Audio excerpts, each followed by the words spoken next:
प्रयागराज के महाकुंभ में इस बार भी लाखों भक्तों का जमावड़ा था, परंतु इस बार चर्चा न किसी संत की हो रही थी और न ही किसी धार्मिक आयोजन की। चर्चा हो रही थी तो बस 17 वर्षीय मोनालिसा की, जो झील सी गहरी आंखें और सादगी भरे चेहरे के कारण रातों रात सोशल मीडिया पर वायरल हो गई। वह ना तो किसी बड़े घराने की बेटी थी और ना ही उसने किसी बड़े मंच पर कदम रखा था, फिर भी उसकी तस्वीरें और वीडियो पूरे देश में वायरल हो गई। हर कोई यही सवाल पूछ रहा था कि कौन है मोनालिसा। मोनालिसा मध्य प्रदेश के महेश्वर के वार्ड नंबर 9 में रहती है। महेश्वर जो अपनी ऐतिहासिक खूबसूरती और नर्मदा नदी के लिए मशहूर है। वहाँ मोनालिसा का घर किसी पुरानी दीवार की तरह खड़ा है। उसके घर में बस एक छोटा सा कमरा, हाल और किचन है। मोनालिसा के पिता परिवार चलाने के लिए रुद्राक्ष और मोतियों की मालाएं बनाते हैं। ये मालाएं महेश्वर जैसे धार्मिक स्थलों पर बिकती हैं। मोनालिसा, उसकी माँ और उसके 2 भाई बहन भी इस काम में हाथ बटाते हैं। यह परिवार वाराणसी और हरिद्वार से कच्चा माल लाकर उसे खूबसूरत माला और कंठियों में बदल देता है। महाकुंभ का नाम सुनते ही मोनालिसा के चेहरे पे चमक आ गई थी। उसके पिता ने उसे बताया था कि लाखों लोग वहां आते हैं और यह मौका उसके काम के लिए बेहद खास हो सकता है। मोनालिसा पहली बार अपने माता पिता के साथ कुंभ आई। उसके हाथों में रुद्राक्ष की माला थी और मन में बहुत से सवाल। महाकुंभ के पहले ही दिन मोनालिसा ने अपनी मालाएं बेचने के लिए एक कोने में बैठना शुरू किया। लोग आते, मालाएं देखते और आगे बढ़ जाते, लेकिन फिर कुछ ऐसा हुआ जिसने उसकी जिंदगी बदल दी। एक फोटोग्राफर जो महाकुंभ की तस्वीरें लेने आया था, मोनालिसा की गहरी आंखों को देखकर वो रुक गया। उसने उसकी तस्वीर खींची और सोशल मीडिया पर पोस्ट कर दिया। उस तस्वीर ने लोगों के दिल को छू लिया। कुछ ही घंटों में वह तस्वीर वायरल हो गई। लोग जानना चाहते थे कि यह लड़की कौन है और कहां से आई है। अगले दिन जब मोनालिसा मालाएं बेचने बैठी तो उसके पास खरीदार कम और उसे देखने वाले ज्यादा थे।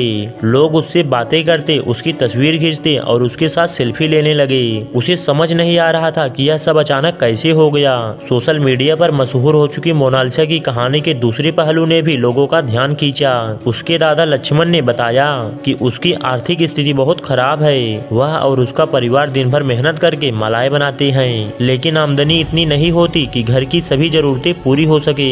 मोनालिसा के पास चमक धमक से भरी दुनिया के लिए ना कपड़े थे और ना ही कोई साधन। उसकी खूबसूरती तस्वीरों के पीछे एक ऐसा संघर्ष छिपा था जिसे केवल वही महसूस कर सकती थी। जब मोनालिसा को यह एहसास हुआ कि उसकी पहचान अब एक माला बेचने वाली लड़की नहीं रही, तो उसके भीतर कुछ नया करने की चाह जागी। वह कहती है कि मुझे यकीन नहीं होता कि करोड़ों लोग मुझे जानते हैं। मैं सेलिब्रिटी बन गई हूँ, लेकिन यह पहचान उसके लिए जिम्मेदारी भी थी। सोशल मीडिया के चमक धमक के साथ परेशानियां भी बढ़ गई। लोग उसकी मालाएं खरीदने के बजाय उससे बातें करने और उसे देखने आते।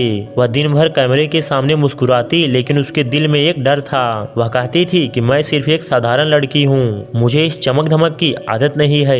महाकुंभ में कुछ दिन बिताने के बाद मोनालिसा ने अपने माता पिता से कहा, अब हमें वापस चलना चाहिए। उसकी माँ ने पूछा, लेकिन क्यों? उसने जवाब दिया, मैं यहाँ काम करने आई थी, लेकिन लोग मुझे सेल्फी लेने वाली लड़की के रूप में देख रहे हैं। मैं जो हूँ वही रहना चाहती हूँ। मोनालिसा के इस फैसले ने साबित कर दिया कि वह कितनी समझदार और जमीन से जुड़ी हुई है। वह महाकुंभ से वापस महेश्वर लौट आई। आज मोनालिसा का परिवार अपनी स्थिति सुधारने के लिए मेहनत कर रहा है। उन्होंने अपने काम को सोशल मीडिया के माध्यम से लोगों तक पहुंचाना शुरू कर दिया है। मोनालिसा का कहना है, जो भी हुआ वह भगवान की मर्जी थी, लेकिन अब मैं अपने परिवार को एक बेहतर जिंदगी देना चाहती हूँ। मोनालिसा की कहानी हमें सिखाती है कि सफलता का असली मतलब क्या है। यह कहानी सिर्फ उसकी आंखों की सुंदरता की नहीं, बल्कि उसके भीतर की सच्चाई, संघर्ष और उम्मीदों की है। कहानी की कौन सी लाइन आपको अच्छी लगी और कौन सी बुरी, प्लीज एक कमेंट करके जरूर बताएं। और अगर आप चैनल को सब्सक्राइब नहीं किए हैं तो प्लीज इसे सब्सक्राइब करके बेल आइकन को दबा लें। मैं मिलूंगा आपसे एक नई कहानी के साथ। तब तक आप अपना ख्याल रखिए और अच्छे से रहिए।